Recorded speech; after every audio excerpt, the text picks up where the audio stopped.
वालेकुम दोस्तों, जैसा कि आप लोगों को पता है कि मेरे YouTube चैनल पर बहुत अच्छी वीडियोस मिल जाती हैं। तो आज मैं मतलब इस पीटर के बारे में बताने वाला हूँ। ये पीटर इंजन है और इसका फ़ायदा ये होता है कि आप इसे ना मतलब पंप वगैरह के ऊपर भी फिट करके पानी वगैरह मतलब यूज़ कर सकते हैं, निकाल सकते हैं। ये वहाँ पर इस्तेमाल होते हैं जहाँ पर बिजली वगैरह नहीं ना होती, तो पंप के ऊपर लगता है।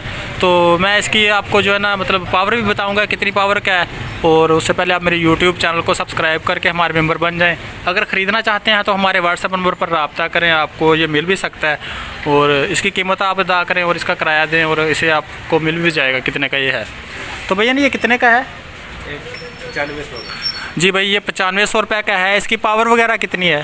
7 आस पावर। ये 7 आस पावर का होता है। ये आप मतलब जो पट्टे वगैरह कुतरते हैं ना टोका, उसके ऊपर भी लगा सकते हैं। वैसे ये पंप के ऊपर लगता है ज़्यादा। पंप होता है ना पानी वाला, उसके ऊपर लगता है। तो बहुत अच्छी क्वालिटी का है ये। अगर आप ख़रीदना चाहते हैं तो हमारे व्हाट्सएप नंबर पर रब्ता करें तो ये आपको मिल सकता है। तो इसकी कीमत आप अदा करेंगे। तो इसी के साथ अगर और वीडियोस देखना चाहते हैं तो YouTube चैनल को सब्सक्राइब करें। ये देखो बहुत सारे पड़े हुए हैं, जो सा भी आप ख़रीदना चाहते हैं वही मिल जाएगा। और कंस्ट्रक्शन वर्क की बहुत सारी अच्छी वीडियोस मेरे YouTube चैनल पर अवेलेबल हैं। तो अगर आपको किसी भी चीज़ का रिव्यू चाहिए तो मेरे YouTube चैनल पर कमेंट करें और मुझे व्हाट्सएप नंबर पर रब्ता करें, आपको मिलेगा। अच्छी से अच्छी वीडियो मिल जाती है। तो इसी के साथ मैं चाहता हूँ आपसे इजाज़त हो के बाय। थैंक यू, शुक्रिया।